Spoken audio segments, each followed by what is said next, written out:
பாரதிதாசன் கவிதைகளில் அடுத்து நம்ம பார்க்க இருக்கிற தலைப்பு புத்தக சாலை. புத்தகம் மாபெரிய சக்தி. புத்தகத்தை நாம் வாசிக்கும் பழக்கத்தை எப்பொழுதும் ஏற்படுத்தி கொள்ள வேண்டும். அது வாழ்நாள் முழுவதும் நம்முடன் வருவது. நாம் என்று பிறந்தோமோ அன்றிலிருந்து நம்முடைய இறப்பு வரை புத்தகம் நமக்கு ஒரு மிகப்பெரிய உந்து சக்தியாகவும், மிகப்பெரிய அறிவு பொக்கிஷமாகவும், மிகப்பெரிய வாழ்க்கை தத்துவமாகவும் விளங்குகின்றது என்பதை ஒவ்வொருவரும் உய்த்துணர வேண்டும். அதைத்தான் பாரதிதாசனும் தன்னுடைய கவிதைகளிலே கூற விளைகிறார். பார்க்கலாம். தனித்தமைந்த வீட்டிற்கு புத்தகமும் நானும் சையோகம் புரிந்த வேளையில், அதாவது புத்தகமும் பாரதிதாசனும் தனித்திருந்த வேளையில் அந்த புத்தகத்தில் இருந்து அவர் என்ன கற்றுக்கொண்டார் அப்படிங்கிறத அந்த கவிதையில் பதிவு செய்திருக்கிறாரு. இனித்த புவி இயற்கைகளில் எல்லாம் கண்டேன். அதாவது இனிமையான இந்த பூமிதனில் என்ன கண்டேன் அப்படிங்கிறாருன்னா, இயற்கையினுடைய அழகை கண்டேன், இசை கேட்டேன், மனம் மோந்தேன், சுவைகள் உண்டேன், மனிதரிலே மிக்கு உயர்ந்த கவிஞர் நெஞ்சின் மாசோதியிற் கலந்தெனது நெஞ்சம் கண்டேன் அப்படிங்கிறார். அந்த கவிஞர்களுடைய அந்த கவிச்சுவையை அந்த புத்தகத்திலேயே நான் கண்டேன். அதனால தான் நானும் ஒரு கவிஞனாக உருவாகினேன் அப்படிங்கிறத இந்த இடத்துல பதிவு பண்ணுறாரு. இந்த இடத்துல இன்னொரு விஷயத்தை நம்ம நினைவு கூற வேண்டும்.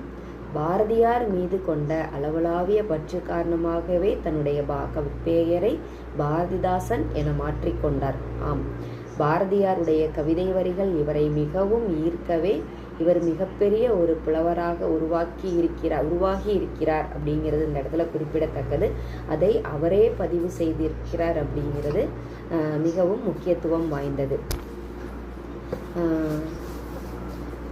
மனிதரெல்லாம் அன்பு நெறி காண்பதற்கும் மனோபாவம் வானை போல் விரிவடைந்து தனி மனித தத்துவமாம் இருளை போக்கி சக மக்கள் ஒன்றென்ப உணர்வதற்கும் இனிதினிதாய் எழுந்த உயர் எண்ணமெல்லாம் இலகுவது புலவர் தரு சுவடிச்சாலை அப்படிங்கிறார். அதாவது புலவர்கள் கற்றுத்தரக்கூடிய மிகப்பெரிய விஷயம் என்ன தெரியுமா? மனிதர்களுக்குள்ள அன்பு நெறியை உருவாக்க வேண்டும். அவர்களுடைய மனோபாவம் என்பது வானை விட உயரிய சிந்தனை உடையதாக இருக்க வேண்டும். தனி மனிதன் என்ற எண்ணப்போக்கு நீங்க வேண்டும். ஒற்றுமை உணர்வோடு யாவரும் ஒற்றுமையோடு வாழ வேண்டும் என்ற சிந்தனை மேலோங்க வேண்டும். இந்த சிந்தனைகளெல்லாம் விதைக்கக்கூடிய மிகப்பெரிய சுவடிச்சாலை எது என்று பார்த்தோம் என்றால் புத்தகம்தான் அப்படிங்கிறத இந்த இடத்துல பதிவு செய்கிறாரு. அத்தோடு மட்டும் இல்லாமல் எல்லா வீதிகளிலும் புத்தகம், அதாவது எல்லா வீதிகளிலும் நூலகங்களை அமைக்க வேண்டும். அந்த நூலகங்களில் நல்ல நல்ல புத்தகங்களை வைக்க வேண்டும்.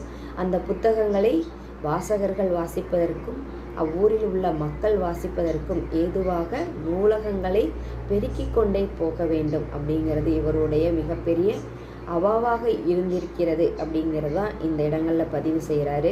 4-5 வீதிகளுக்கொன்று வீதம் நல்லது வாய் வசதியாய் இல்லம் வேண்டும். நூலெல்லாம் முறையாக ஆங்கமைத்து நொடிக்கு நொடி ஆசிரியருக்கு உதவுகின்ற கோலமுறு செய்தித்தாள் அனைத்தும் ஆங்கே குவிந்திருக்க வகை செய்து தருதல் வேண்டும். அதாவது ஊர் மக்கள் படிக்க மட்டும் நூலகம் போதாது. ஒவ்வொரு ஆசிரியர் பெருமக்களும் நூலகங்களை பயன்படுத்த வேண்டும். அந்த நூலகங்களில் உள்ள நல்ல நல்ல புத்தகங்களை படித்து மாணவர்களுக்கு பயனுறு கருத்துக்களை எடுத்து சொல்ல வேண்டும் அப்படிங்கிறது இவருடைய ஒரு நல்ல சிந்தனையாக இருந்திருக்கிறது அப்படிங்கிறத இந்த கவிதையின் மூலமாக நாம் பார்க்க முடிகிறது. மேலும் குவிந்திருந்த வகை செய்தல் வேண்டும். மூளையிலோர் சிறு நூலும் புது நூலாயின் முடிதனில் சுமந்து வந்து தருதல் வேண்டும். அதாவது எங்கெல்லாம் நூல் நமக்கு கிடைக்கிறதோ அங்கெல்லாம் அந்த நூல்களை எடுத்து வந்து மாநிலம் பயனுறுவதற்கு நல்ல புத்தகங்களை அனைவரிடமும் கொண்டு போய் சேர்க்க வேண்டும் அப்படிங்கிறது ஒரு மிகப்பெரிய எண்ணமாக இவருக்கு இருந்திருக்கிறது. வாசிக்க வருபவரின் வருகை ஏற்றும் மரியாதை காட்டி அவருக்கு கிருபையை தந்தும் ஆசித்த நூல் தந்தும் புதிய நூல்கள் அழைத்திருந்தால் அதை உரைத்தும் நாளும் நூலை நேசித்து வருவோர்கள் பெருகும் வண்ணம் நினைப்பாலும் வாக்காலும் தேகத்தாலும் மாசற்ற தொன்றிழைப்பீர். சமுதாயத்தை சீர் செய்வீர். மறுமலர்ச்சி கண்டதென முழக்கம் செய்வீர்.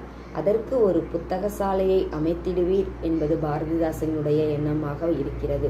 ஒரு சிலர் இந்த மாதிரி பாரதிதாசன் எண்ணத்திற்கு இணங்க புத்தகங்களை எடுத்து அந்தந்த கல்லூரிகளிலும் நூலகங்களிலும் கொண்டு சேர்க்கக்கூடிய பயனுறு பணிகளை செய்தவர்கள் நம்மளுடைய தமிழ் சான்றோர் பெருமக்கள் அதிகப்படியான பேர் இருக்கிறார்கள். அவர்களையும் இந்த இடத்தில் நினைவு கூர்ந்து பாரதிதாசனின் கவிதை வரிகளுக்கு இணங்க புத்தக சாலைகளை உருவாக்க வேண்டியது ஒவ்வொருவரின் கடமையும் ஆகும் என்பதை உணர்வோம். வாழ்வில் உயர்வோம். நன்றி.